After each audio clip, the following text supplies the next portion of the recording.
Warahmatullahi wabarakatuh, Pak. Waalaikumsalam. Waalaikumsalam warahmatullahi wabarakatuh, Pak. Waalaikumsalam warahmatullahi wabarakatuh.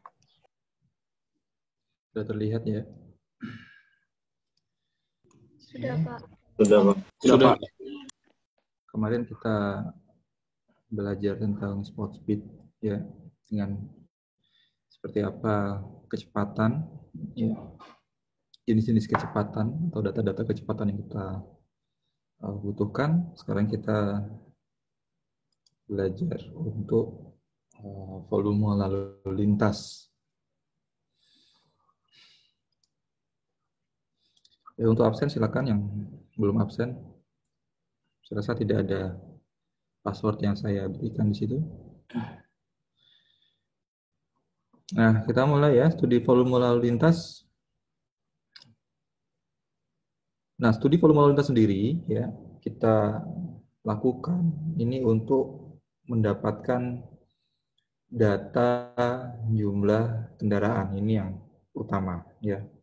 Karena lalu lintas yang kita pelajari itu nanti sebagian besar itu adalah berkaitan dengan kendaraan ya. Namun ada juga lalu lintas yang berupa pejalan kaki atau pedestrian ya. Yang semua data itu atau kelompok data tersebut melewati titik pada fasilitas jalan raya selama waktu tertentu.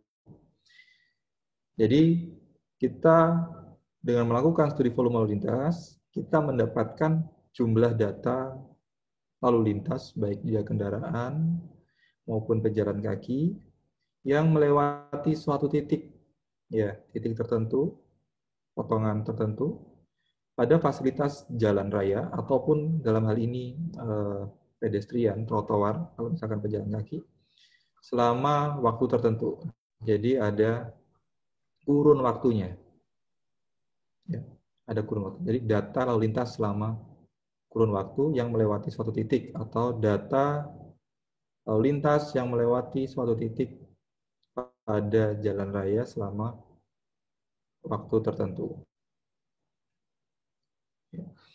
Nah, dari sini data yang dikumpulkan nanti akan diklasifikasikan kembali.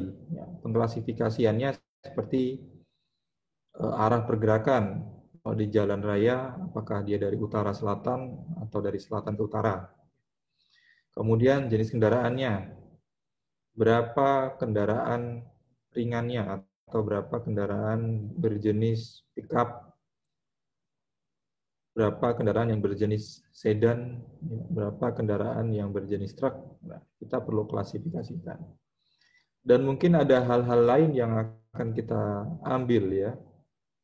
Contoh hal-hal lain yang kita ambil adalah lama waktu merah atau lama waktu hijau, atau siklus dari lampu merah apabila kita ingin siklus dari waktu lampu lalu lintas ya, untuk kita mengevaluasi seperti apa kinerja dari simpang bersinyal. Ya, jadi saya ulangi lagi, bagaimana kita melakukan studi lalu lintas ya, untuk apa? Kita perlu data jumlah kendaraan atau lintas yang melewati suatu titik jalan selama waktu tertentu. Dari data yang sudah kita kumpulkan, nanti akan kita klasifikasikan. Ya. Nah, nanti tergantung keperluan dari data ini untuk apa. Ya. Apakah kalau misalkan untuk karakteristik lalu lintas, berarti jenis kendaraan, kemudian arah pergerakan. Nah, nanti kalau misalkan di persimpangan, arah pergerakannya ini kemana saja? Ya. Katakan dari utara ada pergerakan belok kiri, ya, ataupun belok kanan. Katakan ini sebuah simpang. Nah, ini utara. Katakan dari utara ada pergerakan yang lurus, ada pergerakan ke kiri, ada pergerakan ke kanan. Nah, ini berapa volumenya? Ya, berapa volume belok kiri, berapa volume lurus, dan berapa volume belok kanan. Nah, nanti dari volume ini bisa kita bagi lagi. Berapa kendaraan ringannya, berapa kendaraan sedangnya, berapa kendaraan beratnya. Begitu juga yang ini. Berapa kendaraan ringan, berapa kendaraan sedang, berapa kendaraan berat. Begitu juga ini.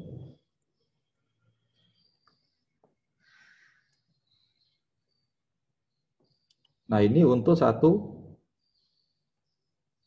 pendekat atau satu lengan saja dari simpang. Nanti mungkin ada pergerakan yang dari arah barat. Ada yang lurus, ada yang ke kanan, ada yang ke kiri. Ini juga dia memiliki volume. Dan volume.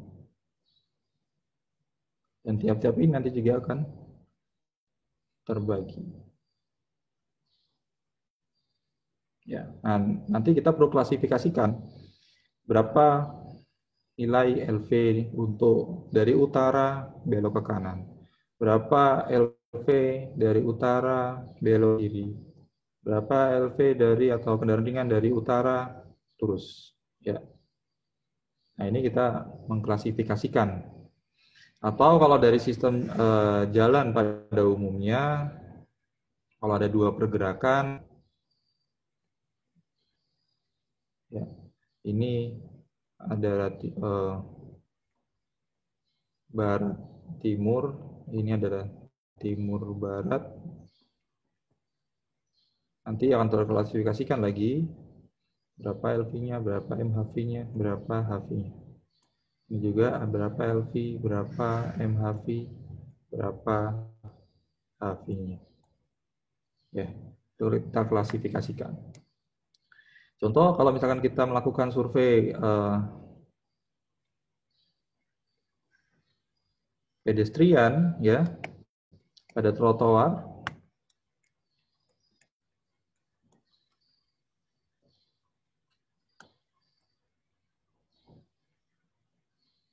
ya, berapa nanti pejalan kakinya, ya,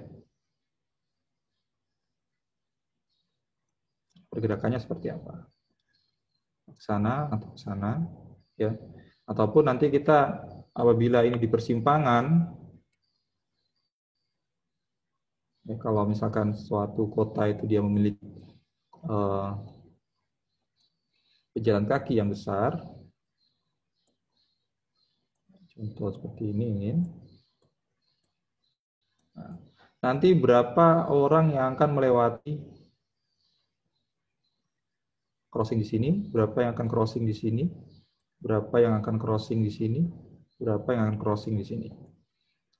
Atau perlu kita buat hubungan antara seperti ini, ada yang crossing seperti ini. Ya, ini contoh untuk pedestrian. Jadi sehingga dengan demikian kita juga bisa tentukan tidak hanya dari pergerakan lalu lintas, tapi juga dari pergerakan manusianya atau pedestriannya seperti apa nanti siklus dari waktu hijau yang ada di sistem simpang bersinyal tersebut. Sampai di sini dulu, ada yang ditanyakan?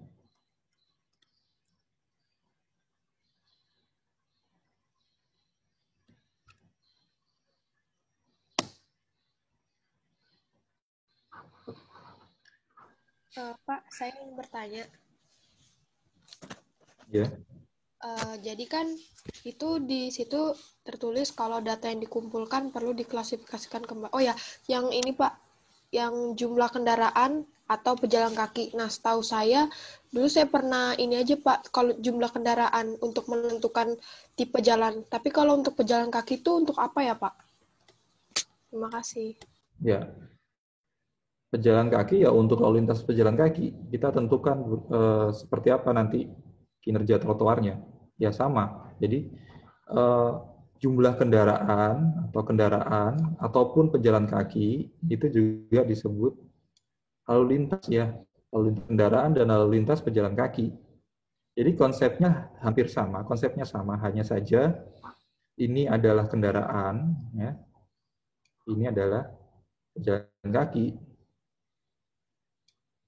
Ya. Kemudian prasarananya apa? Kalau ini jalan raya, ya. Kalau ini jalan raya. Kalau ini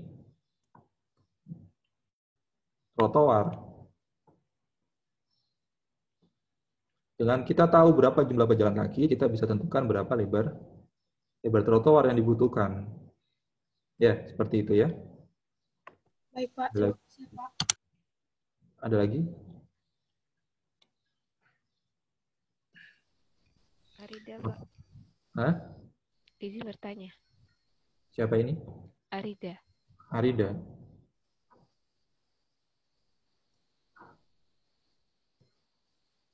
Ya, silakan. Pak, buat nentuin arah utara dan selatan suatu jalan itu gimana, Pak? Ya, lihat dia ke arah utara atau ke arah selatan. Ya, toh? Jalannya dari utara ke selatan atau selatan ke utara? Patokannya utara itu dari kompas itu, Pak, atau gimana? Iya, itu dari mata angin tuh. Paham, Pak. Makasih. Ya. Oke. Yang lain? Pak Devi mau tanya, Pak.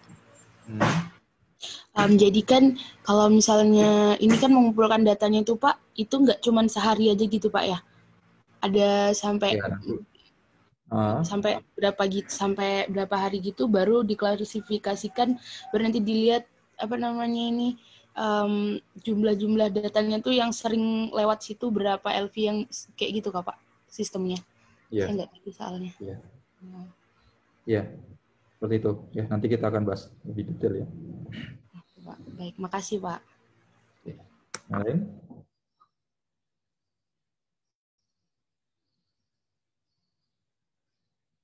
Oke ya, saya rasa cukup. Saya lanjutkan dulu. Nah, ini karakteristik lalu lintas ya. Karakteristik lalu lintas yang berhubungan dengan data lalu lintas. Ada average annual daily traffic atau kita singkat dengan AADT ya. Ya, AADT itu adalah rata-rata selama 24 jam perhitungan yang dikumpulkan setiap hari selama setahun. Jadi dari 1 Januari sampai 31 Desember itu kita hitung secara terus-menerus. Ya, namun kalau misalkan kita menggunakan data manual, ya seperti penggunaan sumber daya manusia untuk melakukan perhitungan manual, kita letakkan di spot-spot jalan, ya pasti akan membutuhkan biaya yang banyak. Maka kalau misalkan kita menghitung AADT, itu biasanya kita gunakan metode elektronik atau metode yang lebih advance ya, biar mengurangi tenaga kita dalam melakukan perhitungan.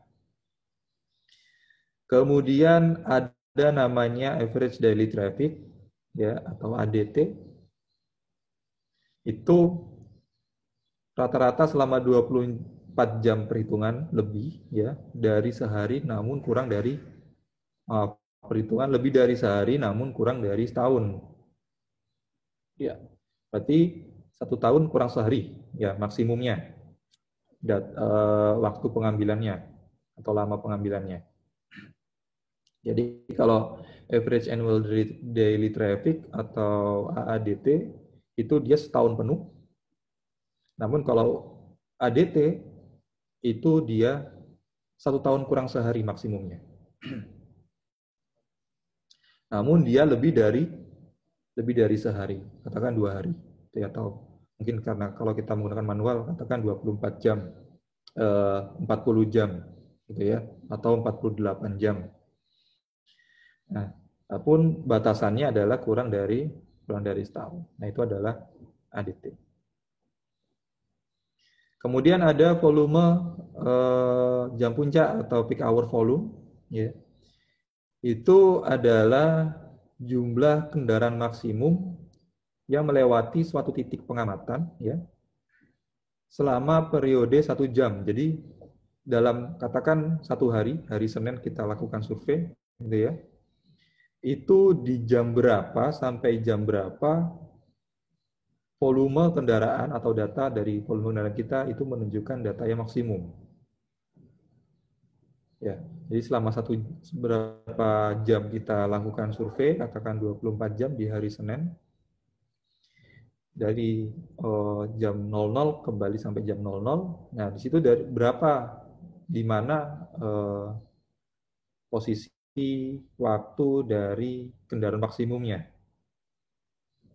Dan perlu kita perhatikan, ya peak hour di sini bukan jam 12 sampai jam 1, jam 1, jam 2, tidak seperti itu ya.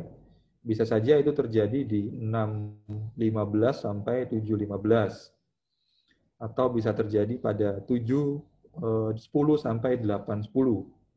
Atau 7.45 sampai 8.45. Tapi tetap range-nya dalam 1 jam. Ya. Jadi kalau peak hour volume itu adalah kendaraan maksimum yang melewati suatu titik pengamatan di jalan, ya, pada kurun waktu 1 jam. Kemudian kita juga perlu data vehicle classification, ya, atau klasifikasi kendaraannya. Tadi saya contohkan berapa kendaraan ringannya, berapa kendaraan sedangnya, berapa kendaraan beratnya. Ya, itu perlu kita ketahui.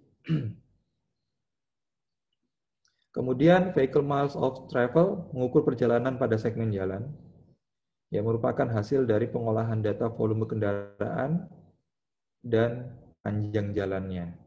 Ya. Jadi ada average annual daily traffic, ada average daily traffic, ada peak hour volume, ada vehicle classification, ada vehicle miles of travel.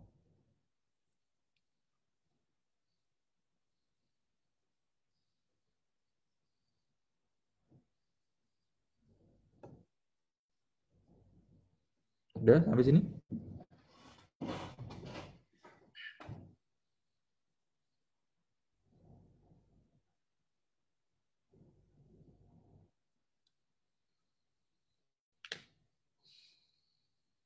Oke, saya lanjutkan. Nah, average annual daily traffic atau ADT, ya, kita gunakan biasanya untuk menghitung berapa keuntungan pengguna jalan raya atau jalan raya yang kita bangun. Jadi contoh jalan tol, berarti setiap tahun itu berapa kendaraan yang menggunakan jalan tol tersebut, gitu ya. Dari situ kita bisa estimasi keuntungannya, berapa nanti pemasukan tiap tahunnya. Kemudian parameter untuk mendapatkan tingkat kecelakaan. Jadi per tahun di segmen jalan tersebut itu sekian kecelakaan, gitu ya, dibandingkan dengan jumlah 1 banding sekian kendaraan itu akan terjadi kecelakaan. Kemudian mengetahui tren volume kendaraan, ya, volume kendaraan maksudnya di sini pola, bagaimana pola volume kendaraannya, apakah semakin naik atau semakin turun. Kemudian yang keempat itu ada evaluasi kelayakan ekonomi dari proyek jalan. Ya, karena proyek jalan bukan proyek yang mengambil keuntungan, ya, keuntungan rupiah murni, namun keuntungan yang didapatkan dari pembangunan jalan itu biasanya berdampak pada perekonomian, ya, bukan secara finansial tapi secara ekonomi. Nah, itu seperti apa menghitungnya? Nah, ini ada evaluasi kelayakan ekonomi. Jadi ada kelayakan ekonomi yang ini nanti kita akan pelajari di sekitar semester 7 atau semester 8 di mata kuliah ekonomi jalan raya. Nah, ini yang kelima adalah dengan adanya data ini kita bisa gunakan untuk pengembangan jalan tol atau sistem jaringan jalan arteri. Kita bisa gunakan untuk pengembangan jalan tol dan jalan arteri. Jadi selain 4 ini, nah 5 ini juga penting ya. Dari data lalu lintas yang ada tiap tahun kita bisa tahu pergerakannya arahnya nanti kemana. Dan di mana-mana yang perlu kita hubungkan dengan jalan arteri ataupun jalan tol. Ya. Kemudian yang terakhir adalah peningkatan dan perawatan. Di sini kaitannya nanti dengan beban dari jalan. Ya, jadi semakin sering jalan itu dilewati, maka pelayanannya ya itu akan semakin turun ya karena beban dari sumbu kendaraannya. Dengan adanya data ADT ini kita bisa estimasi nanti berapa kebutuhan overlay-nya, ya berapa kebutuhan lapis tambahannya. Oke, jadi ini adalah fungsi-fungsi data dari Average Annual Daily Traffic atau ADT yang kita kumpulkan. Selanjutnya ada Average Daily Traffic atau ADT, ya, perencanaan aktivitas jalan raya, pengukuran demand kondisi existing, dan evaluasi aliran lalu lintas. Nah, ini sebenarnya nggak beda jauh, namun di sini kita bisa ketahui nanti perharinya itu dia seperti apa, gitu ya, rata-rata perharinya seperti apa. Nanti kita bisa tentukan, oh ini di daerah sini ternyata banyak kendaraan di jam-jam di hari-hari tertentu, di hari-hari tertentu dia turun. Nah, juga di sini pengukuran demand kondisi existing, jadi berapa nanti yang menggunakan jalan tersebut perharinya. Ya. Kemudian evaluasi aliran lalu lintasnya, seperti apa nanti kinerja lalu lintasnya, apakah cukup ya dengan hariannya sekian, apakah cukup dapat menampung ya. Kemudian jam puncak ya, volume jam puncak itu nanti di sini kita gunakan untuk klasifikasi fungsi jalan raya. Kemudian dari jam puncak ini kita bisa gunakan untuk perencanaan geometrik seperti berapa kebutuhan lajur, jenis persimpangan yang nanti akan kita gunakan, apakah simpang tak bersinyal, ya, apakah perlu kita gunakan simpang bersinyal, atau kita butuhkan nanti simpang bertingkat dan sebagainya dan sebagainya. Atau di sini ada kanalisasi. Ya, kanalisasi ini berarti lajur khusus yang khususkan untuk suatu jenis kendaraan. Katakan ada jalur khusus motor ya, sebelah kiri. Jadi motor tidak boleh berpindah ke kanan kecuali kalau dia ingin melakukan putar balik di fasilitas U-turn. Atau bus dia harus ada di sebelah kiri atau angkot di sebelah kiri. Karena nanti kalau misalkan sebelah kanan bisa mengganggu aliran lalu lintas yang lainnya. Kemudian kita bisa ketahui kapasitas jalan dan karakteristik lalu lintasnya. Jadi dengan adanya peak hour volume data ini kita bisa tahu nanti berapa sih kapasitas yang kita perlu sediakan, ya. Dan seperti apa karakteristik dari lalu lintas apabila kita sediakan badan jalan sekian meter. Apakah terhambat atau sudah cukup atau malah sangat bagus. Di sini kita bisa melihat kecepatan kendaraan saat melewati suatu jalan pada kondisi peak hour. Kita bisa nilai itu. Kemudian pengembangan program yang berhubungan dengan operasional lalu lintas, contoh pengalihan arus atau penerapan sistem 2 arah atau 1 arah, ya, atau kontraflow. Nanti bisa kita lihat dari data volume peak hour. atau nanti kebutuhan regulasi parkir. Contoh parkir-parkir khususnya parkir on street ya, parkir-parkir yang di tepi jalan yang menggunakan badan jalan. Dengan adanya peak hour, apakah kita bisa menerapkan on street parking, atau dengan adanya on street parking nanti akan mengganggu arus lalu lintas. Dan nantinya kita bisa terapkan bahwasanya di jam sekian dan sampai jam sekian itu dilarang parkir. Parkir diperbolehkan dari jam sekian sampai jam sekian. Nah, itu penilaiannya berdasarkan data peak hour.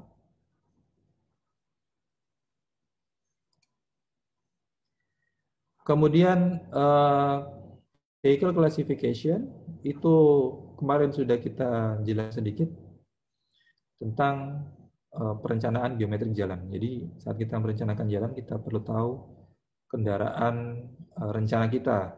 Katakan kalau di jalan kecil itu seperti apa?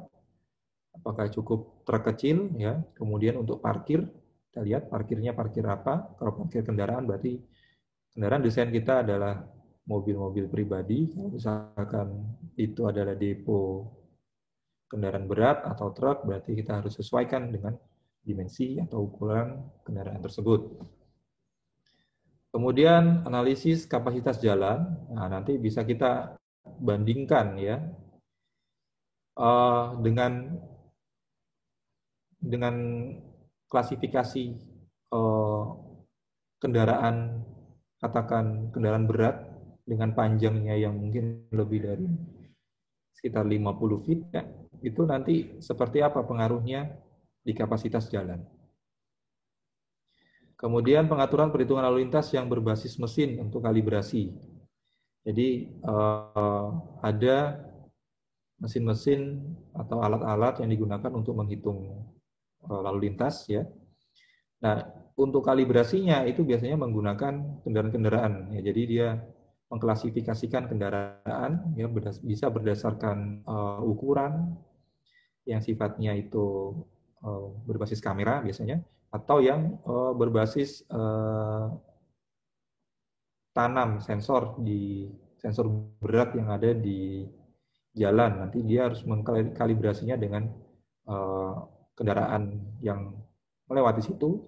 Contoh kalau truk gitu ya, sumbu depannya sekian ton, sumbu belakangnya sekian ton, sumbu paling belakangnya sekian ton. Nah, itu nanti menjadi kalibrasi apakah mesin tersebut menghitung kendaraan itu sebagai klasifikasi yang benar atau perlu dilakukan pengaturan ulang. Dan di sini vehicle classification juga digunakan untuk desain perkerasan jalan. Ya. Dalam hal ini kaitannya dengan beban sumbu nantinya. Ya. Beban sumbu kendaraan yang nanti akan digunakan untuk menentukan struktur dari jalan raya. Kemudian vehicle miles of travel itu penentuan sumber daya untuk perawatan dan peningkatan jalan raya. Jadi ada segmen jalan, gitu ya. Kemudian kita perlu tahu berapa sih kendaraan yang melewati itu. Nanti dibutuhkan fasilitas apa saja. Apakah butuh fasilitas, contoh kalau jalan tol, apakah butuh fasilitas SPBU di jalan tol, atau fasilitas rest area. Nah, itu kita lihat dari vehicle miles of travel. Jadi berapa jarak yang ditempuh biasanya oleh kendaraan. Kita bisa letakkan spot-spot SPBU, spot-spot rest area, khususnya ini untuk kendaraan yang melakukan perjalanan jarak jauh ya. Kalau misalkan jalan kota, saya rasa sudah banyak pusat-pusat kegiatan yang ada di dalam kota tersebut yang untuk seperti SPBU ataupun rest area, atau bukan rest area istilahnya, tapi seperti restoran atau pedagang kaki lima dan sebagainya. Nah, kemudian ada bagaimana kita menghitung volume lalu lintas. Ya, kan kita bicara metode pengumpulan datanya. Di sini ada cara manual, ada cara otomatis ya, cara manual dan cara otomatis. Nah, cara manual ya ini biasanya melibatkan satu atau lebih ya orang untuk melakukan perekaman kendaraan menggunakan alat counter. Alat counternya bisa alat counter digital maupun counter mekanik ya. Mungkin Anda pernah melihat alat counter yang bentuknya bulat seperti itu ya. Yang Anda tekan biasanya, yang dia muncul 1 sampai 9099 ya. Nah, itu nanti biasanya tiap orang akan memegang setidaknya satu jenis kendaraan. Ya.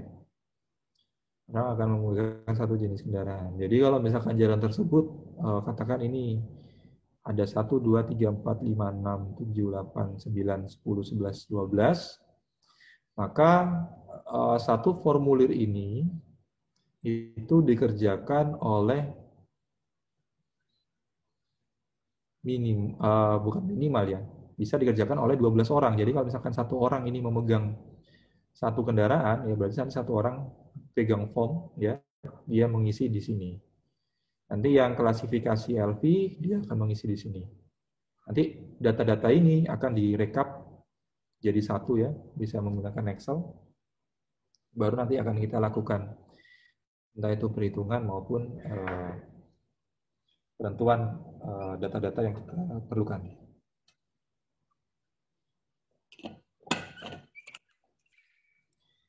Nah, jadi kalau misalkan suatu persimpangan, ya, nah ini ada 12, ya berarti satu pergerakan ini nanti akan terklasifikasikan menjadi 12 jenis kendaraan. Nanti di sini juga akan terklasifikasikan menjadi 12 jenis kendaraan. Ini juga terklasifikasikan menjadi 12 jenis kendaraan. Berarti berapa ini? 36, 36 kali 4. Nah, setidaknya kita butuh berapa ini?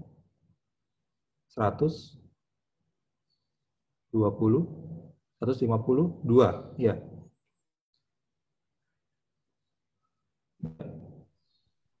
Ya, 6 kali 4 144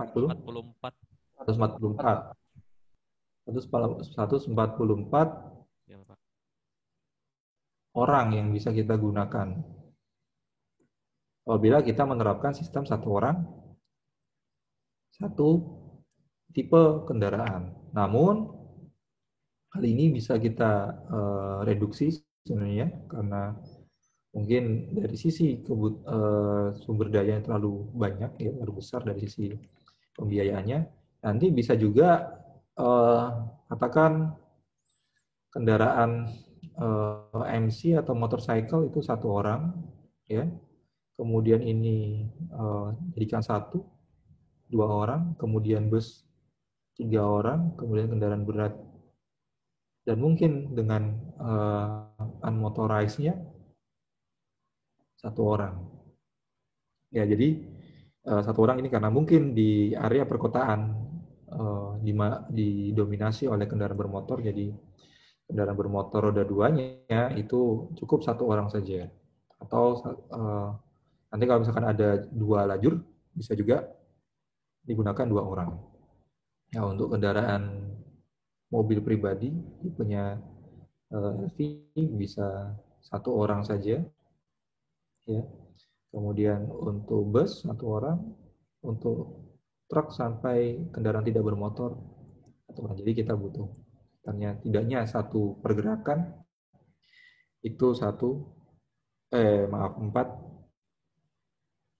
4 surveyor, ya, istilahnya seperti itu, 4 surveyor. Atau nanti kalau misalkan dia merupakan jalan yang memang sepi, ya bisa saja nanti ini jadi 1, ya, ini 1, ini cukup 3 orang.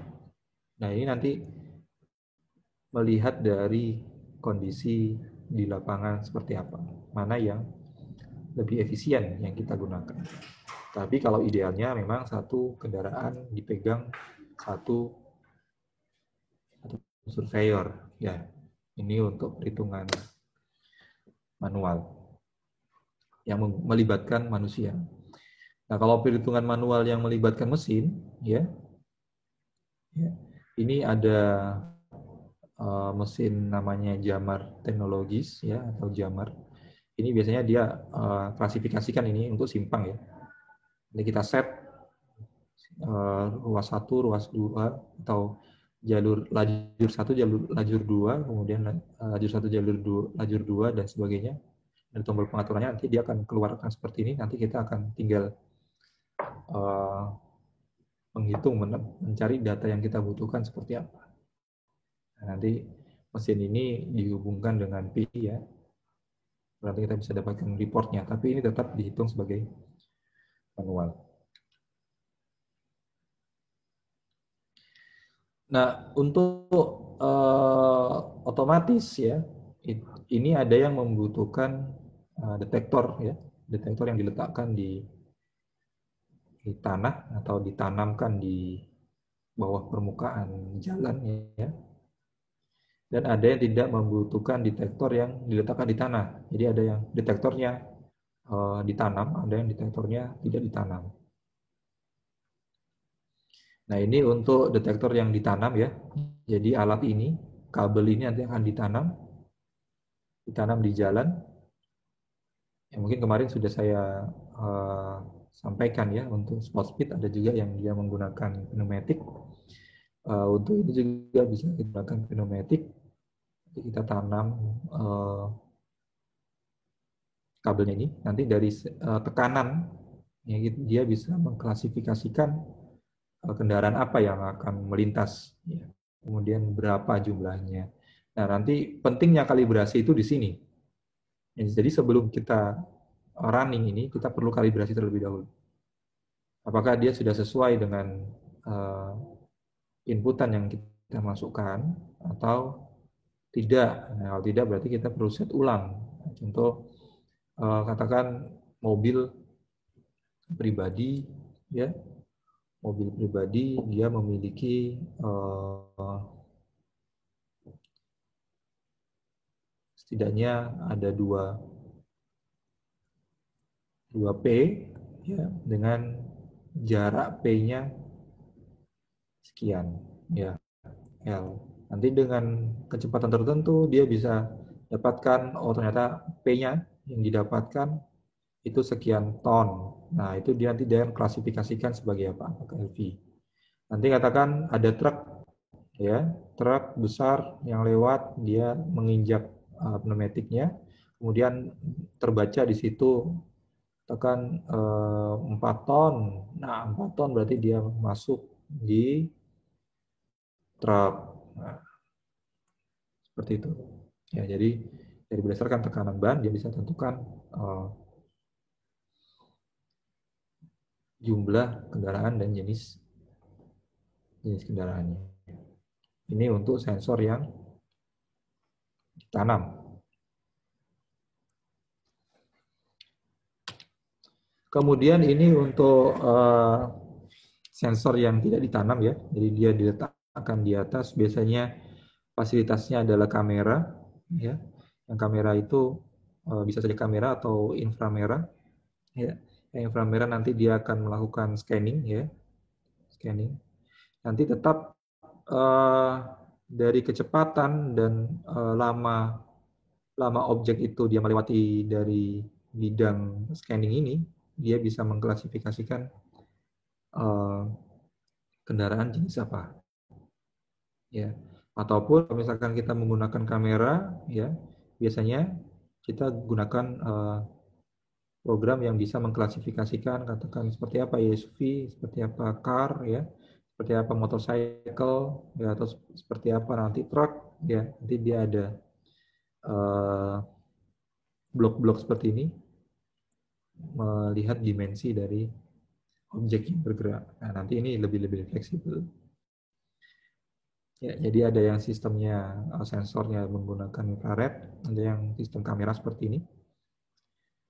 Nah, yang ini yang mungkin di Indonesia masih jarang digunakan untuk countingnya. Indonesia masih sering menggunakan counting secara manual menggunakan surveyor langsung ya, namun sebenarnya penggunaan survei langsung atau surveyor langsung itu masih banyak resikonya. Resikonya diantaranya adalah tergantung dari ketelitian surveyornya. Karena apabila kita melakukan survei, ya, itu nanti akan kita catat kan. Kalau misalkan surveyor yang tidak teliti, dia akan melewatkan sekian kendaraan. Nah, itu juga menjadi kekurangan dari survei secara manual dengan menggunakan orang. Namun sebenarnya bisa kita akali dengan menggunakan kamera, ya. Menggunakan kamera, jadi kita rekam dulu.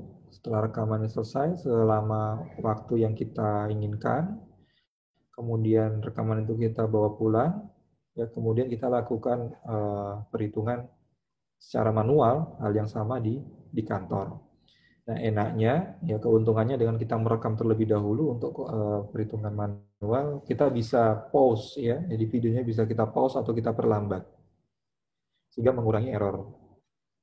Namun dari sisi waktu pekerjaannya, itu dia lebih lama. Nah, yang paling cepat sekarang yang digunakan adalah sistem seperti ini, kamera. Jadi kamera ini bisa di-set, ya, bisa di-set. Nah, bisa di-set ini jalurnya bisa di-adjust, ya, nanti ada kalibrasinya. Nanti dari jalur sini yang akan belok berapa, yang lurus berapa, yang ke kanan berapa. Kemudian tipenya pakai SUV atau car atau truk atau motorcycle sudah terklasifikasikan secara real time. Nah, ini yang sedang marak digunakan di luar negeri, ya. Namun di Indonesia masih belum, ya, kita masih sering menggunakan secara manual. Namun mungkin teman-teman di sini yang senang pemrograman atau yang senang otak-atik Python, ya, ini bisa saja ini dijadikan objek untuk tugas akhir atau penelitian atau PKM mungkin. Nah, ini bisa menarik sekali, ya. Jadi bagaimana kita mendapatkan data real time, nanti tinggal kita atur bagaimana kameranya, posisi kameranya, ya, dia menyorotnya seperti apa, kemudian kita setting klasifikasi dari kendaraannya seperti apa, ya, kemudian nanti karena ini dia bisa mengklasifikasikan langsung seperti ini, berarti dia kalau di Python ada namanya machine learning, ya, machine learning. Ya, mungkin itu bukan keahlian saya, ya, bisa itu mungkin keahliannya Pak Ardi, ya, Pak Ardiansah, itu keahliannya di machine learning, atau Bu Oriza di machine learning. Nah, ini biasanya kita gunakan. Jadi program yang kita gunakan itu, kita buat itu dia bisa langsung mengklasifikasikan, oh, tipenya, bentuknya seperti ini, ya, panjangnya sekian, itu dia masuk car. Bentuknya seperti ini, kotak lurus bawah gini, nah dia masuk ke SUV. Nah, itu konsep machine learning, ya, tapi saya tidak mendalami di situ. Yang saya butuhkan biasanya di sini adalah datanya. Data yang penting. Kita di traffic engineer, ya, data ini yang penting.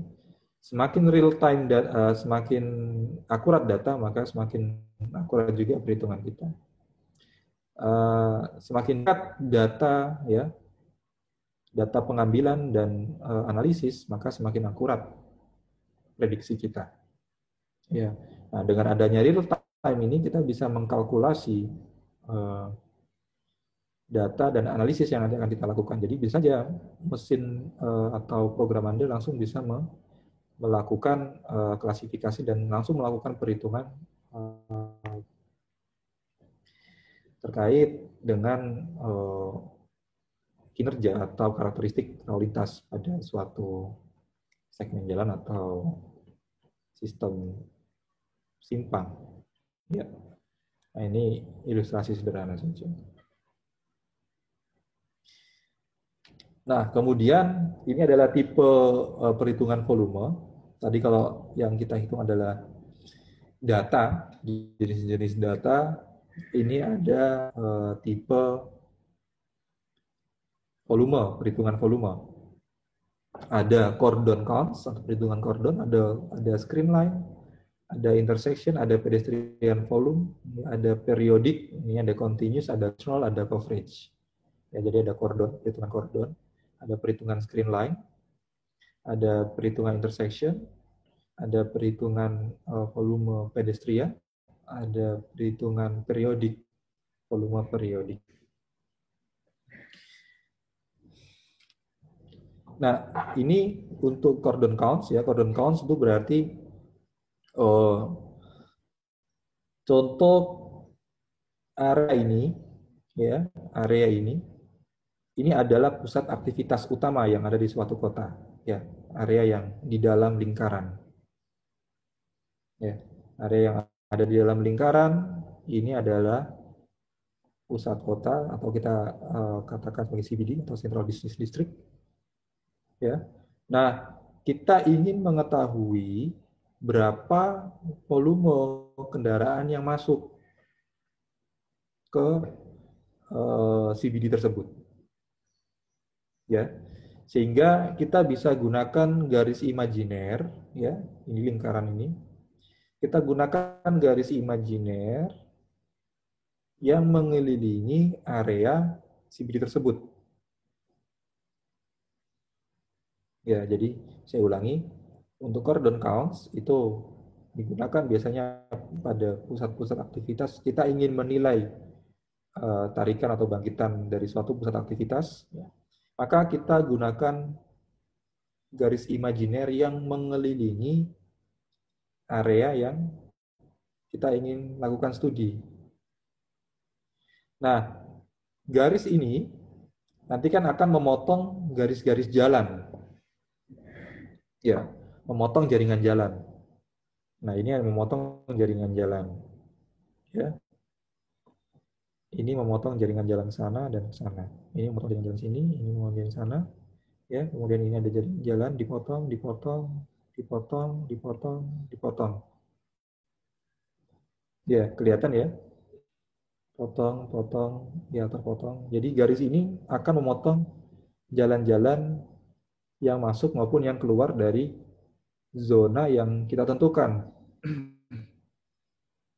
Nah, maka titik-titik perpotongan dari garis imajiner ini dengan jalan itu yang nantinya akan kita lakukan perhitungan. Paham sampai? Mungkin bisa diulang Pak yang mengenai garis imajiner itu Pak.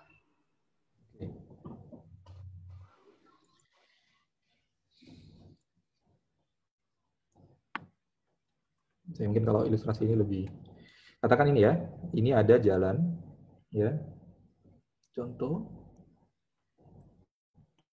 ya. Kemudian saya ingin mengetahui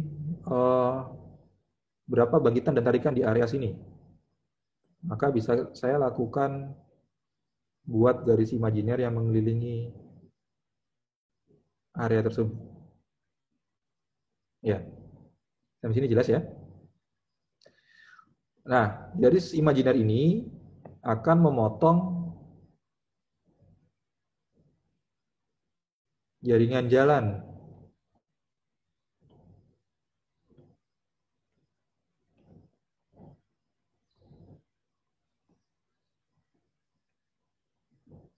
Ya, garis imajiner ini akan memotong jaringan jalannya.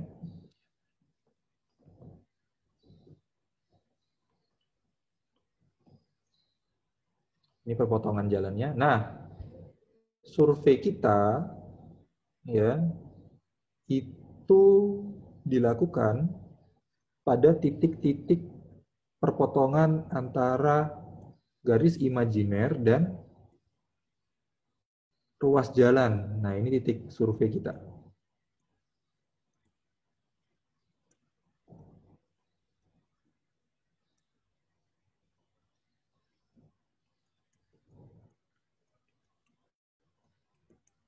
Ya, ini titik-titik survei kita. Nah, ini titik survei. Titik-titik ini dia berpotongan dengan dengan ruas jalan.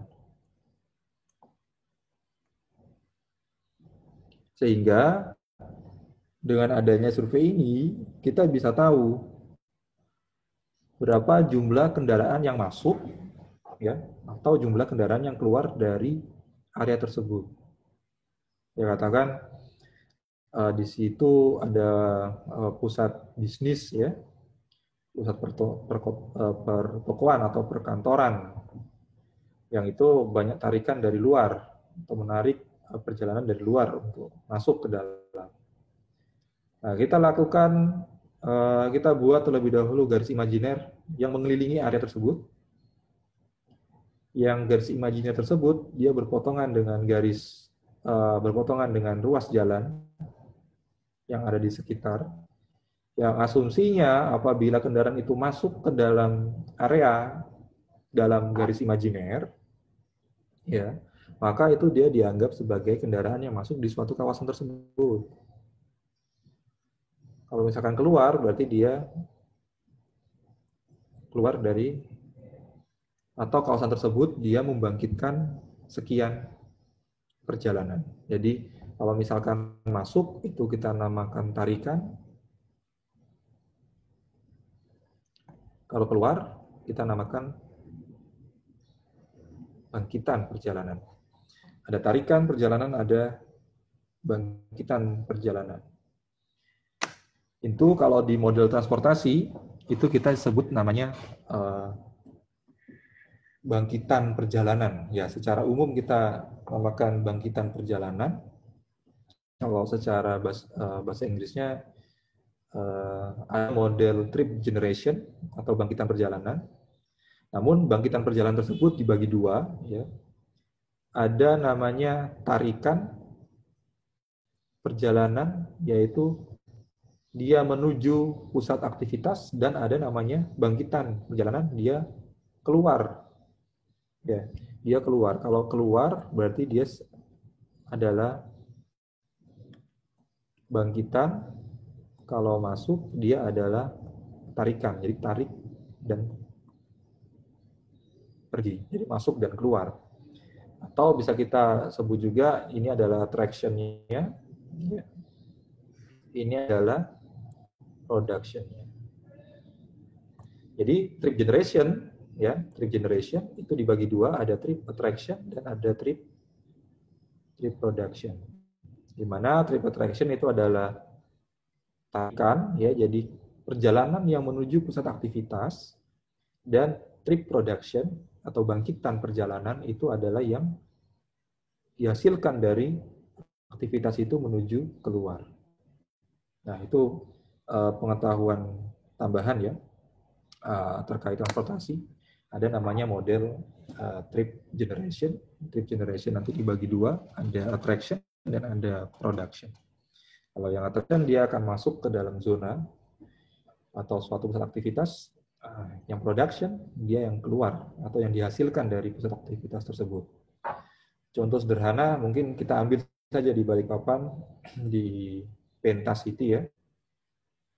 Jadi Pentacity, dengan adanya Pentacity itu nanti akan menghasilkan sekian kendaraan yang akan masuk ke dalam Pentacity dan sekian kendaraan yang dari Pentacity keluar. Ya kan? Yang masuk dan yang keluar. Nah, yang masuk dan yang keluar ini itu yang nantinya akan kita bebankan di ruas jalan.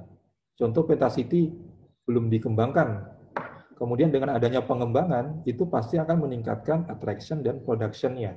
Pergerakan tarikan maupun pergerakan produksinya.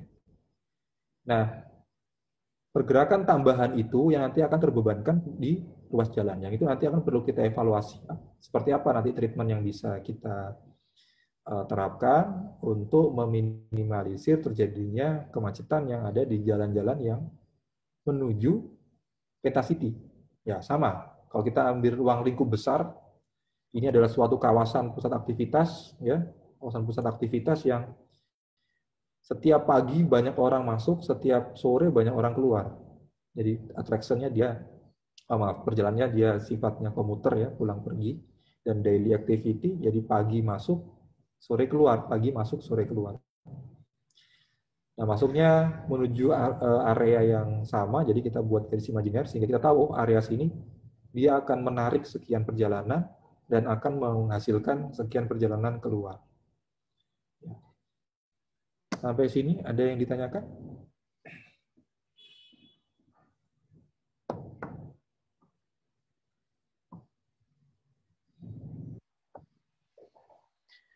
Tidak ada ya? Oke, saya lanjutkan. Saya lanjutkan ke screen line counts ya, atau kita sebut aja garis layar ya.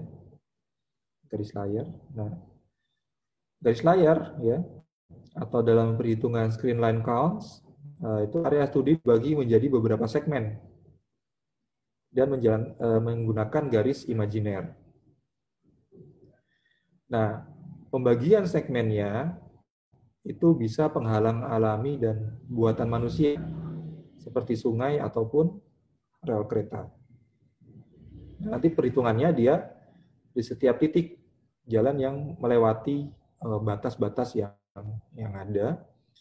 Kemudian ini digunakan untuk memfasilitasi pendeteksian variasi volume lalu lintas dan arah lalu lintas karena penggunaan pola tata guna lahan di wilayah tersebut. Nah, contohnya seperti ini ya, saya jelaskan. Apabila di sini ada sebuah jalan, ya, ruas jalan, ya, yang memiliki variasi tata guna lahan. Contoh di sini adalah pasar, ya, atau kemudian di sini contoh adalah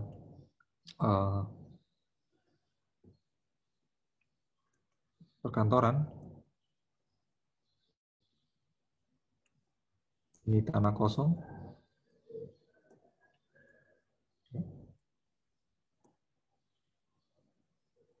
Kemudian di sini katakan ada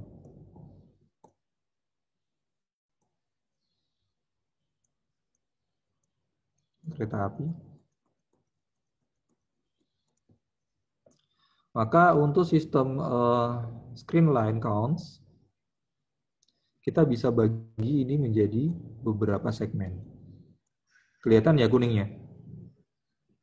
Kelihatan, Pak. Kelihatan ya? Oke, kita buat ini beberapa segmen.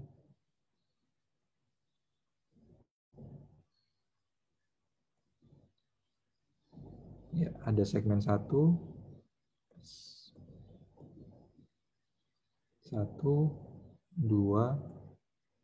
3.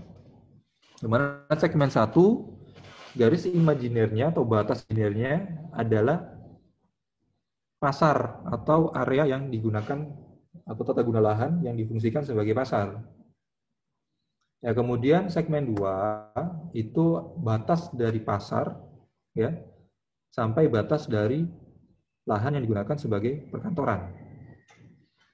Kemudian yang ketiga dari perkantoran sampai barier yang dibuat oleh manusia seperti jalan rel.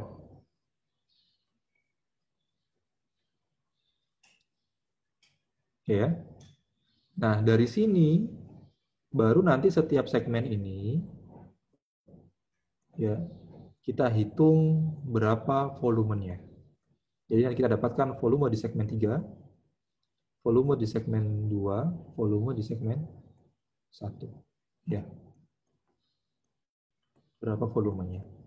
Berapa volume yang ke sana, berapa volume yang ke sana, berapa volume ke sana, berapa volume ke sana, berapa volume ke sana, berapa volume ke sana. Ya, jadi meskipun dalam satu ruas jalan, ya, katakan ini jalan MT Haryono atau jalan Sudirman, ini akan terbagi menjadi beberapa segmen yang bisa kita buat batas segmennya itu adalah dari tata lahan atau tata guna lahan yang ada di situ.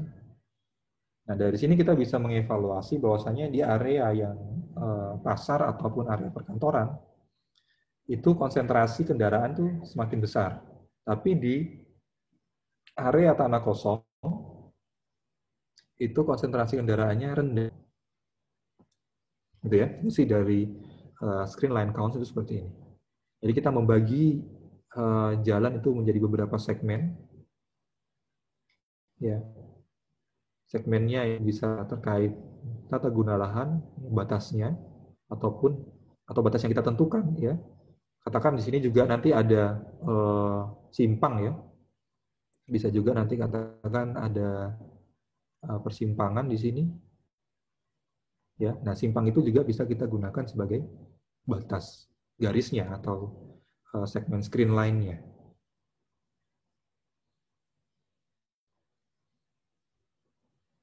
Sampai sini ada yang tanyakan?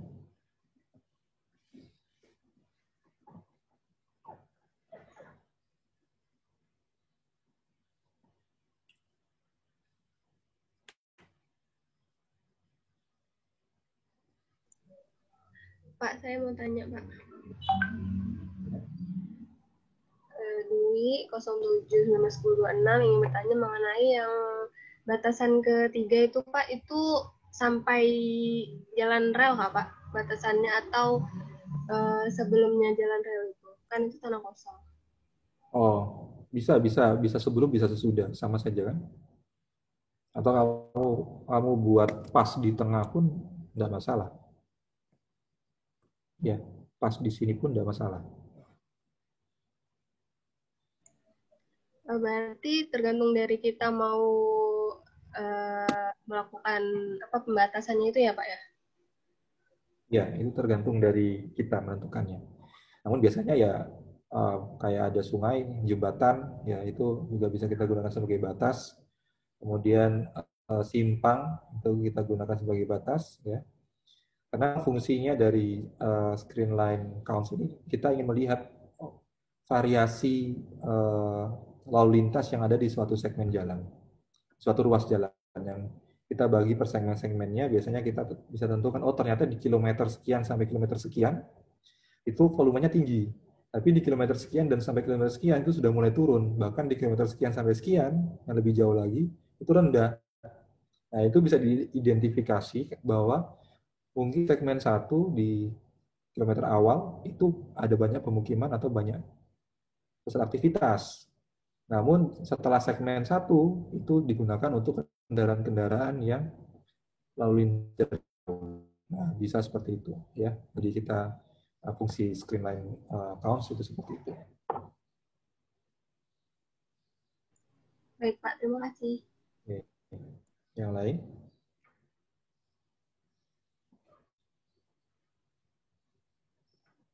Masih tidak ada, saya lanjutkan.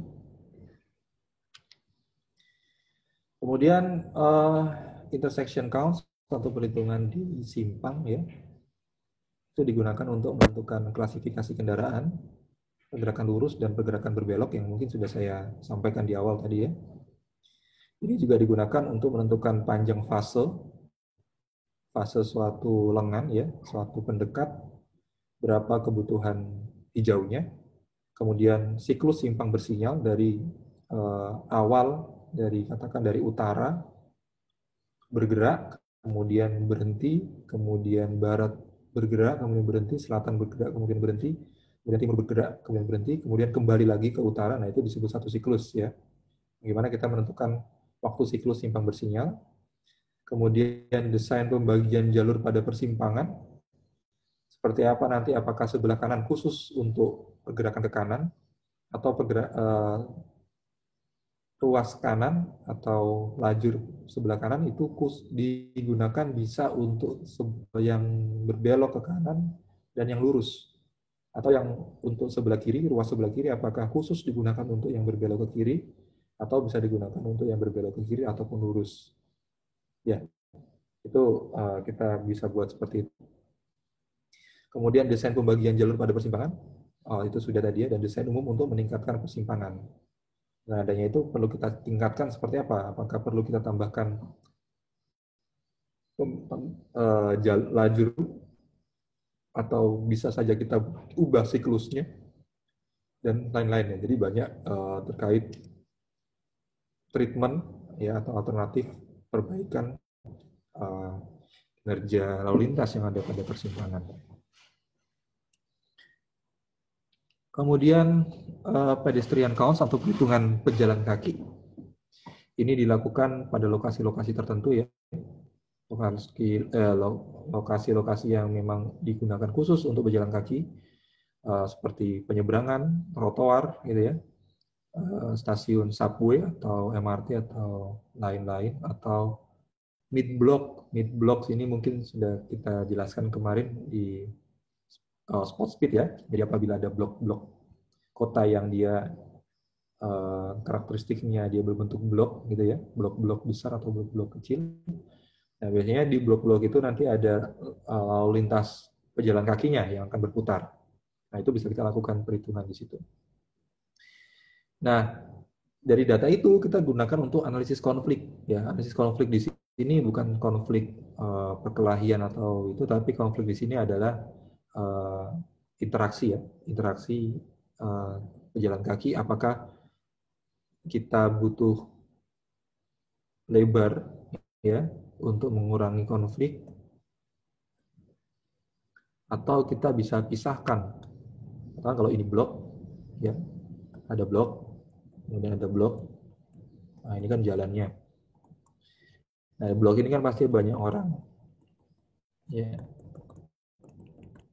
Orang yang berjalan. Nah, ini apakah orang ini konflik itu apakah dia digunakan untuk dua arah seperti ini, ataupun ini digunakan untuk satu arah. Nah, ini untuk satu arah. Ya, konflik di sini berarti tabrakan ya, interaksi antara orang ya, pejalan kaki dan pejalan kaki, apabila dia arahnya ke sana atau arahnya ke sana. Ya. Ataukah harus semuanya ke sana atau semuanya ke sana. Hampir sama dengan simpang ya, atau sama dengan lalu lintas pejalan kaki ini. Namun itu tadi ya, kalau pejalan kaki kita orang ya. Kalau lalu lintas kendaraan, lalu lintas yang berupa kendaraan yang kita konsentrasi di sini, di rekayasa lalu lintas itu adalah yang kendaraan.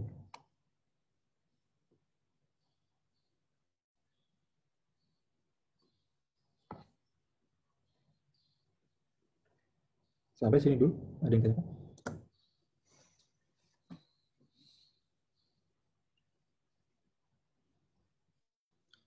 Nah, nanti juga bisa kita gunakan untuk lalu lintas, ini sedang marak ya, lalu lintas sepeda ya, lalu lintas sepeda. Apakah nanti fasilitas jalur sepeda itu kita terapkan di pedestrian, ya, atau kita naikkan di area pedestrian atau di trotoar, atau kita terapkan dia di badan jalan. Nanti kalau di badan jalan atau trotoar itu sistemnya seperti apa? Apakah dia sistemnya mix dengan traffic? Dalam artian kalau misalkan di trotoar dia bisa bercampur ya arahnya atau jalurnya itu bisa digunakan untuk pedestrian juga, ataupun ya nanti di badan jalan yang nanti akan dia berinteraksi dengan lalu lintas kendaraan. Ya. Ini sudah sampai sana. Pokoknya yang bergerak menggunakan fasilitas jalan ya kita sebut itu sebagai berlintas, hanya saja mungkin modanya yang digunakan ya berbeda.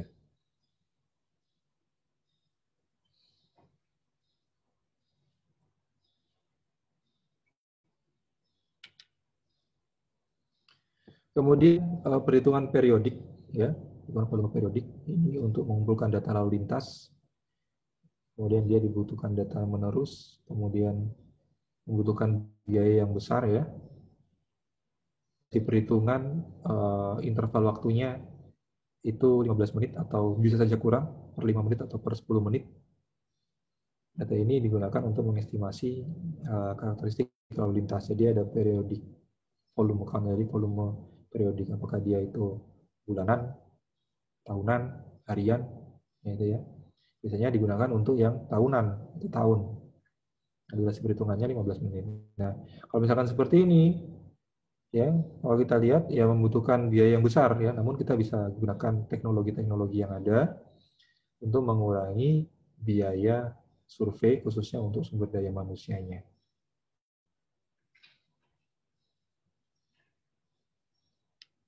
Kemudian ini continuous count, ya. Bisa perhitungannya secara terus-menerus menggunakan penghitung mekanis atau elektronik. Stasiun di mana perhitungan kontinu dilakukan dikenal sebagai stasiun perhitungan permanen, jadi ada spot-spot yang memang dia akan menghitung secara terus-menerus. Ya, jadi data itu terkoleksi secara real time dan terus-menerus, jadi kita bisa tarik ke bawah, tarik belakang datanya. Ini biasanya ada di jalan-jalan tol ya, untuk menerus. Kalau di jalan raya, saya rasa untuk di kota-kota besar, mungkin di Jakarta ataupun Bandung, itu sudah ada ya, ataupun Surabaya itu mungkin sudah ada. Jadi dia ada lokasi-lokasi yang di situ dia menggunakan mungkin ya tipe kamera yang seperti saya jelaskan tadi, dia akan menghitung secara terus-menerus perharinya selama setahun dia bisa dapatkan ya. Nah, dalam memilih stasiun perhitungan permanen, jalan raya di dalam wilayah studi harus terlebih dahulu diklasifikasikan secara benar. Apakah dia jaringan jalan primer, ya, jalan nasional atau jalan provinsi? Nah, di kepentingannya di situ. Jadi kalau jalan nasional berarti kepentingannya adalah dari pusat. Kalau jalan provinsi kepentingannya dari provinsi, ya, dan begitu seterusnya. Nanti setiap kelas harus terdiri dari ruas jalan raya dengan pola dan karakteristik lalu lintas yang serupa. Ya, jadi kita bisa tahu jaringan jalan ini karakteristiknya seperti apa sih. Nah, kalau kita bicara jaringan jalan kan tidak satu ruas jalan, tapi ada berbagai macam link yang terhubung ya, yang terkoneksi, membentuk jaringan yang itu kita cari data lalu lintasnya terus-menerus. Kemudian jaringan jalan raya didefinisikan untuk tujuan perhitungan lalu lintas sebagai ruas yang homogen dan memiliki karakteristik lalu lintas yang sama seperti AAD, variasi volume lalu lintas ringan, harian, mingguan, musiman di setiap titik. Ya. Kemudian klasifikasi juga mencakup jalan bebas hambatan, jalan tol atau arteri utama. Untuk jalan kecil bisa mencakup perumahan, komersil maupun industri. Kemudian selanjutnya ada kontrol, ya, perhitungan kontrol. Ini perhitungan ini diambil di stasiun yang dikenal sebagai stasiun perhitungan kontrol yang berlokasi strategis, sehingga sampel yang mewakili lalu lintas dapat diambil pada setiap jenis jalan raya atau jalan dalam program perhitungan lalu lintas di seluruh areanya. Kemudian data yang diperoleh dari hitungan kontrol ini digunakan untuk menetapkan variasi musiman dan bulanan dari karakteristik lalu lintas sehingga dapat ditentukan faktor perluasan. Dan kalau bicara ini berarti seperti apa nanti perkembangan dari karakteristik lalu lintasnya, apakah terjadi penambahan ya, jadi kita lakukan kontrol, perhitungan kontrol untuk apakah di suatu jaringan itu ada peningkatan dari tahun yang lalu atau mungkin adanya penurunan. Nah, ini digunakan untuk faktor ekspansi ya, expansion factor, nanti akan kita pelajari sedikit. Untuk menentukan nilai rata-rata sepanjang tahun dari perhitungan pendek. Jadi ada nanti hitungan pendek, dan nanti akan kita bisa ekspansi menggunakan faktor ekspansi yang didapatkan dari control counts ini. Kemudian hitungan kontrol dapat dibagi menjadi hitungan kontrol mayor dan minor. Ya, untuk mayor dilakukan sebulan, perhitungan arah 24 jam, setidaknya 3 hari selama seminggu, dan juga pada hari Sabtu dan Minggu untuk mendapatkan informasi tentang volume akhir pekan. Jadi ada volume weekend, ya, ada volume weekday. Ya, weekday itu berarti hari-hari kerja, hari-hari aktif ya, Senin, Selasa, Rabu, Kamis, Jumat. Ya, kemudian yang weekend biasanya Sabtu dan Minggu. Biasanya untuk menentukan setidaknya satu stasiun penghitung kendali utama di setiap jalan raya, dan data yang dikumpulkan memberi informasi tentang variasi karakteristik lalu lintas per jam, bulanan, atau musiman. Dan untuk perhitungan kontrol minornya, perhitungan 5 hari pada hari kerja yang diambil setiap bulan di jalan-jalan kecil. Jadi ada yang mayor, ada yang minor. Kemudian ada periodik. Ini digunakan untuk memperkirakan ADT. Juga nanti untuk periode kita bisa gunakan untuk faktor ekspansi. Kemudian wilayah studi dibagi menjadi zona-zona yang memiliki karakteristik lalu lintas yang serupa. Setidaknya satu stasiun perhitungan cakupan terletak di setiap zona, jadi ada satu titik perhitungan di setiap zonanya. Perhitungan 24 jam pada hari kerja non-aktif ya, arah diambil setidaknya sekali setiap 4 tahun di setiap stasiun cakupannya. Kemudian data menunjukkan perubahan karakteristik lalu lintas di seluruh area. Nah, ini mungkin Anda bisa baca, nanti saya akan share materinya. Nah, ini penyajian data lalu lintas ya. Jadi ada 4 penyajian data lalu lintas. Jadi ada berbasis map, ya, ada yang berbasis summary, ada yang time base, ya, basis chart, dan ada yang tabel ya. Nah, ini contoh untuk traffic flow map ya. Ini di segmen jalan yang jaringan jalan yang lebih kecil. Semakin tebal garis itu menunjukkan semakin tinggi volumenya. Ya, semakin tebal garis semakin tinggi volumenya. Semakin tipis berarti semakin sedikit volumenya. Nah, perhitungan ini mungkin bisa kita presentasikan. Katakan kita akan melakukan pekerjaan yang itu dihadiri oleh orang-orang yang tidak familiar ya di bidang transportasi atau di bidang teknik sipil. Contoh di orang-orang ekonom gitu ya, atau investor-investor yang background-nya ekonomi seperti itu. Nah, mereka tidak tahu apa itu peak hour, apa itu AADT, apa itu control counts, apa itu pedestrian count, atau apa itu mid block dan sebagainya. Maka cara sederhana yang bisa kita lakukan adalah membuat map seperti ini. Nah, sehingga dari sini setidaknya kita bisa baca secara kasar ya, tidak secara detail, mungkin nanti bisa kita detail. Oh, ternyata ruas blok ini sekian, lebih besar daripada blok yang ada di sini.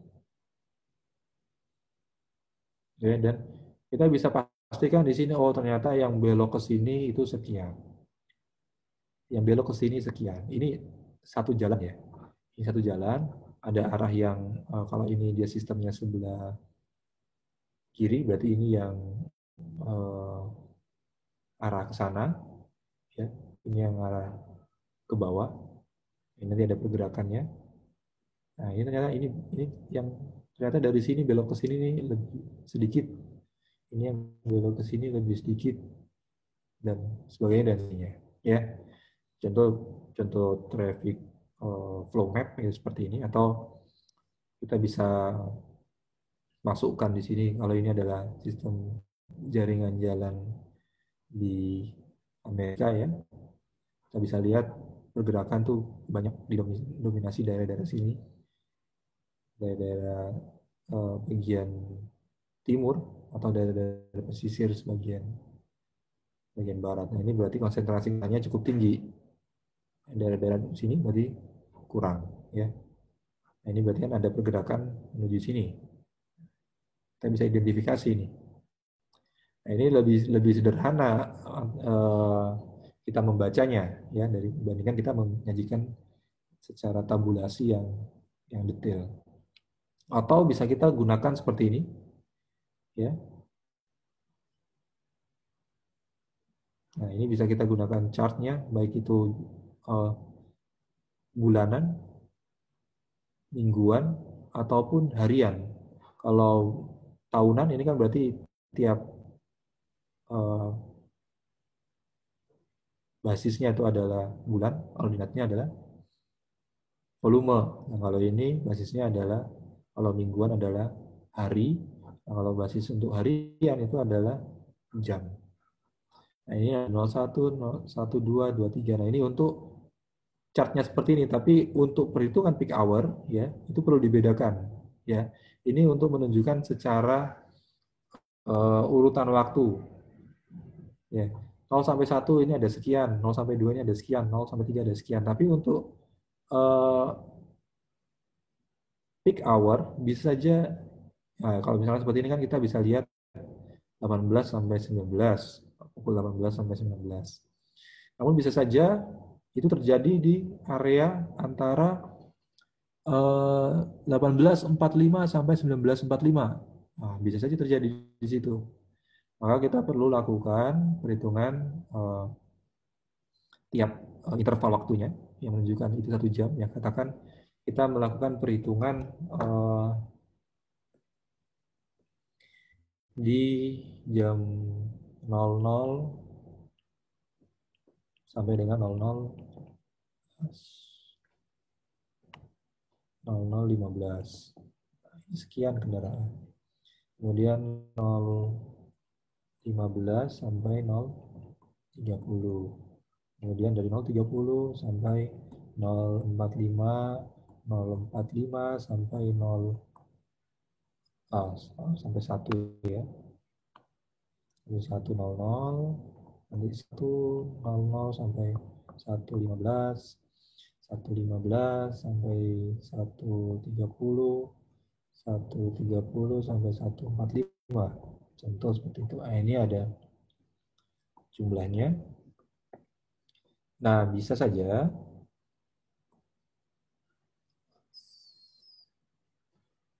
jam puncak itu terjadi di sini.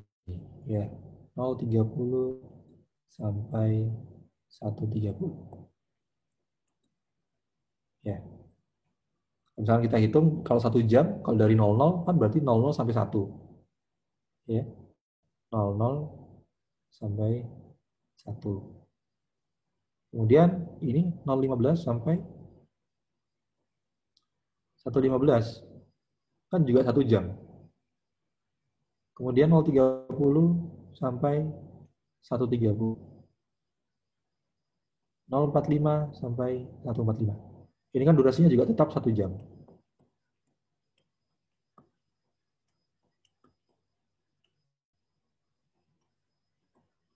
Dan dari sini kita bisa tentukan, contoh katakan ternyata puncaknya ada di 0.30 sampai 1.30. Nah, ini untuk chartnya, summary chartnya. Kemudian untuk ini tabel intersection summary-nya ya. Ini intersection summary-nya, jadi pergerakan dari utara dia belok berapa, ya belok ke sini 100, kemudian ditambah yang dari sini 800 ke sana 500, kemudian ditambah yang dari bawah sini 450 ke sana 50, sehingga nanti ruasnya ke sana adalah 650. Jadi di sini inputnya 450, di sini inputnya 800, di sini inputnya 300, yang ke arah ke sana 650 yang didapatkan dari 100 dari arah utara, 500 dari arah timur, dan 50 dari arah selatan. Ya, dan begitu seterusnya. Nah, kalau ini adalah klasifikasi, tabel klasifikasinya. Dari peak hour volume-nya kita dapatkan 430 kendaraan. ADT-nya atau hariannya kita dapatkan 5.000. Jadi dari 5.000 sekian kendaraan, pada jam puncak itu adalah 430 kendaraan. Dan dari situ semua klasifikasi kendaraan dari 5.000 ini kita bisa kelompokkan. Ternyata sekitar 70% dari 5.000 ini adalah passenger car. 20% adalah truk dengan 2 sumbu. Kemudian 8%-nya truk 3 sumbu dan lainnya 2%. Ya, kendaraan khusus biasanya kendaraan membawa alat berat itu kan tidak sering lewat ya, tidak reguler lewat.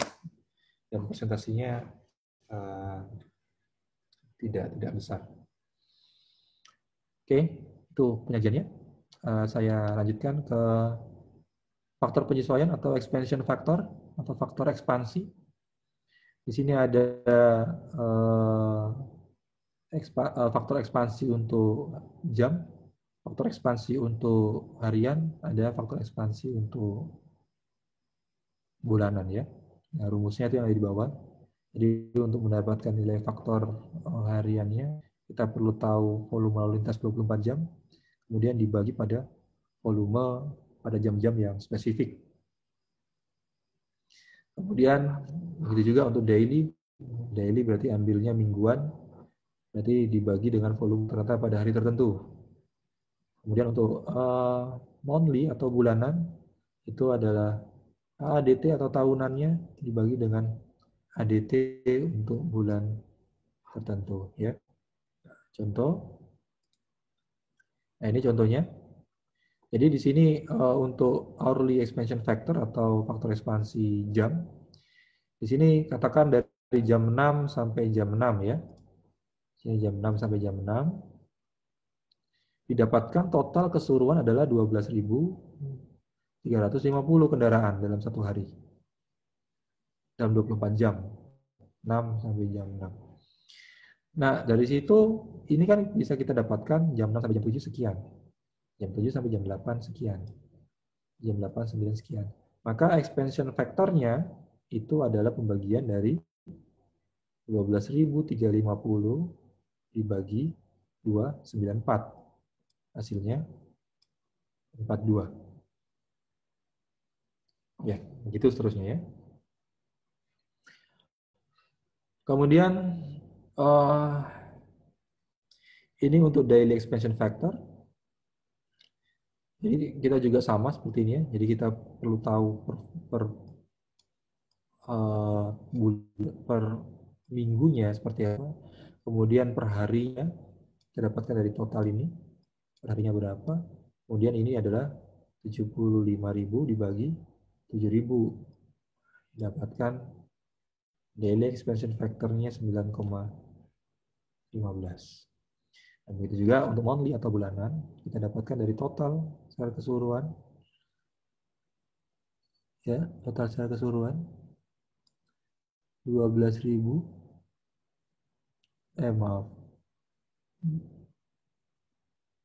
Total volume selama 1 tahun. Kemudian dibagi rata-ratanya didapatkan 2.000. Ya. Total pertalnya kemudian rata-ratanya 2.000. Jadi ini dibagi sekitar 12 dapatkan 2.370. Kemudian ini per bulannya. Kemudian nanti untuk mendapatkan monthly-nya adalah 2.370 dibagikan dengan 1.350. Sehingga didapatkan monthly expansion factor-nya 1,756. Nah, seperti apa sih penggunaan dari expansion factor ini? Kita masuk saja ke contoh. Ya, contoh di sini dibutuhkan data ADT pada jalan yang memiliki karakteristik distribusi volume terdapat pada slide sebelumnya. Jadi kita akan menggunakan data ini. Kemudian data yang diambil pada hari Selasa, ya, data pada hari Selasa pada jam 7 sampai hanya jam 7 sampai jam 12. Kita ingin mengetahui ADT-nya. Maka yang pertama kita lakukan adalah mengkonversi ini menjadi volume 24 jam. Ya, hingga kita dapatkan di sini untuk menghitungnya itu 400, ya, 400 ini untuk jam 7 sampai jam 8 dikalikan dengan expansion factor-nya. Expansion factor pada jam 7 sampai jam 8 kalau Anda lihat di sini adalah 29 ya. 29. Nah, nanti dikalikan dengan 29. Kemudian ditambah 535 dikalikan expansion factor-nya. Di sini 22,05. Dan begitu seterusnya, kemudian dibagi 5 sehingga kita dapatkan hariannya. Kira-kira 11.959 kendaraan. Kemudian kita sudah dapatkan per harinya. Nah, kita butuh AADT, berarti kita tingkatkan lagi. Ya, jadi mengkonversi 24 jam ya dari hari Selasa ke rata-rata mingguan menggunakan faktor ekspansi. Nah, faktor ekspansi kita lihat harinya adalah hari Selasa. Nah, kalau kita lihat hari Selasa, nah faktor ekspansinya adalah 7,727. Jadi data ini masuk ke sini, ya, kali expansion factornya dibagi dengan 7. Jadi rata-rata volume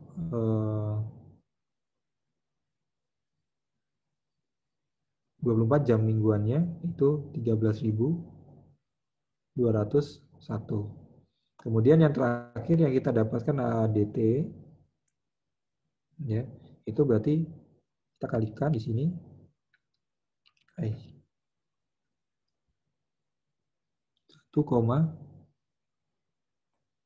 Kita lihat bulannya ya.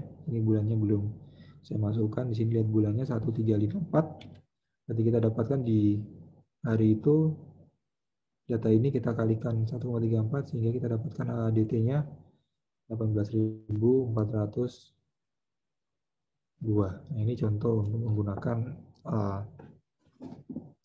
expansion factor-nya. Sampai sini ada yang tanyakan terlebih dahulu?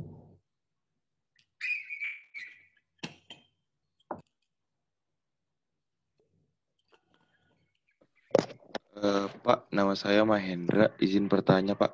Tadi itu yang untuk AADT-nya itu, Pak, yang 1394 itu dapat dari mana ya, Pak? 1,394. Iya, Pak. Yang hasil dari rata-rata volume itu kan nanti kan dikali itu, Pak. Itu yang 1394-nya itu dapat dari mana tadi ya, Pak? Kalau boleh tahu, Pak. Dari sini. 139. Nah, 1394. 13. Harusnya dari sini. Harusnya dari sini 1354. Tahu ada ya? Nah, ini nih. Mei. Ternyata Mei dia. Sorry. Berarti 1394 itu didapatkan dari bulan Mei. Jadi harusnya soalnya ada yang kurang ya. Pada hari Selasa pada bulan Mei.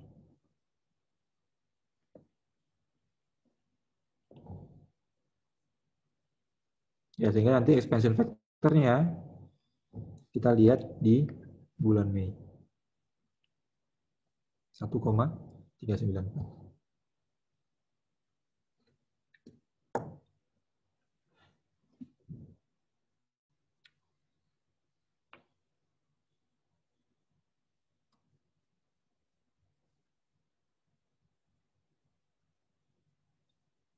Sampai sini? Sudah ya?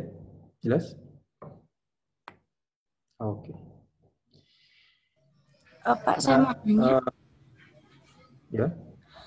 Untuk ADT-nya itu menentukan dia bulan berapa itu nanti diketahui di soal atau bagaimana, Pak? Bukan dari soal ya, ini contoh ya. Nanti saat Anda melakukan survei ya, Anda ingin pastikan di bulan apa. Survei Anda di bulan apa. Ya, jadi bukan, ini kita bicara bukan tentang soal ujian ya, nanti penerapannya seperti apa ya. Jadi bukan nanti di soal ujian apakah harus ditentukan bulan Mei ya. Itu bukan tujuannya, tapi tujuannya saat Anda sudah lepas dari sini, saat Anda melakukan survei kendaraan, nah Anda perlu lihat Anda di bulan apa. Ya, jadi konteks bertanya sudah beda ya. Kalau SMA mungkin Anda tanya, Pak nanti di soal ujian keluar nggak seperti ini? Oke. Tapi kalau sudah di perguruan tinggi, ya saya sarankan ya penerapannya nanti seperti apa. Ya, jadi mungkin itu yang bisa saya sampaikan. Jadi tergantung memang bulan apa, hari apa yang kita lakukan survei. Namun ini adalah kondisi ideal, ya kondisi ideal. Karena untuk mendapatkan expansion factor, kalau kita lihat di sini, maka kita perlu data selama setahun penuh, ya secara continuous, ya periodiknya selama 1 tahun untuk mendapatkan expansion factornya. Dan itu di Indonesia memang kita masih kekurangan data itu. Ya. Tapi ini perlu saya sampaikan, nah apabila nanti ya Anda mengembangkan suatu mesin yang bisa menghitung secara continuous, ya, menggunakan hemat energi dan kawan-kawan, ya suatu saat ini bisa digunakan.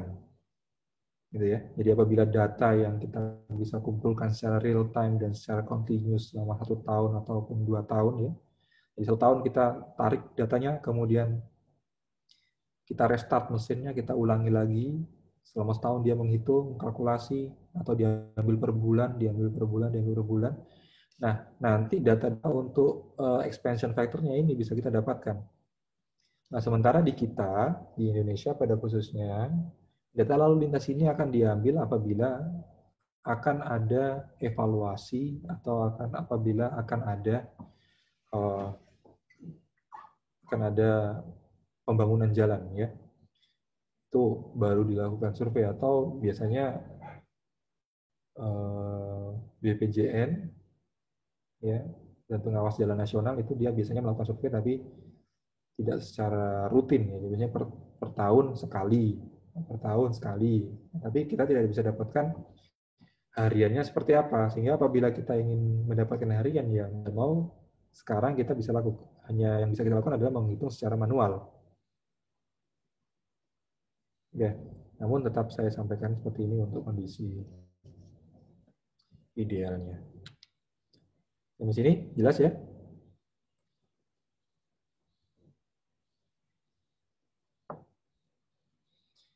Oke, kemarin kita sudah belajar spot speed data. Materinya sudah saya share juga ya. Selanjutnya saya ingin kalian latihan untuk spot speed dulu. Ya, ini adalah saya memiliki datanya sampai 88. Maaf, ini bukan pengumpulan ya, salah ini.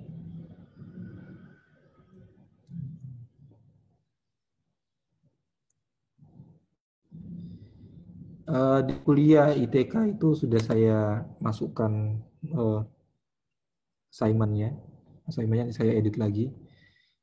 Tadi ingin saya pagi hari kita latihan dulu, namun mending saya materi dulu. Nanti silakan Anda buka materi sebelumnya ya, terkait perhitungan data kecepatan. Ini data set saya 88. Yang saya ingin adalah kecepatan rata aritmatik, standar deviasi, median, pace, modal sama persentil 85. Ya, ini Anda kerjakan hari ini. Maksimal pengumpulan jam 13.00 di kuliah ITK CID. Kalau misalkan ada hambatan, hubungi saya ya. Jadi Anda tulis tangan di kertas, kalau bisa kertas A4, kemudian Anda scan dengan kamera scan ataupun dengan scanner. Jadikan itu satu file PDF, kemudian disubmit. Ya, jangan ada 2 file, satu jepret, satu file, saya tidak mau, tidak saya hitung. Jadi tulis tangan di kertas, ya, data setnya Anda tulis, kemudian bagaimana menghitung rata aritmatik, bagaimana penjabaran standar deviasi, kecepatan mediannya berapa, penentuan pace-nya berapa, penentuan kecepatan modalnya berapa, penentuan persentil 85%-nya seperti apa, sesuai dengan materi yang saya berikan kemarin. Ya. Nanti ini akan saya share, setelah ini saya akan share, ya. Kemudian Anda bisa kerjakan sekitar mungkin 9.30 sampai jam 13.00. Ya, jadi forum ini mungkin akan saya tutup. Jadi Anda kerja mandiri. Kalau tidak ada pertanyaan lagi, saya akhiri. Assalamualaikum warahmatullahi wabarakatuh. Waalaikumsalam warahmatullahi wabarakatuh. Waalaikumsalam. Terima kasih banyak ya Pak Hadi. Terima kasih, Pak. Terima kasih, Pak. Terima kasih, Pak. Terima kasih, Pak. Enggak sih, Pak.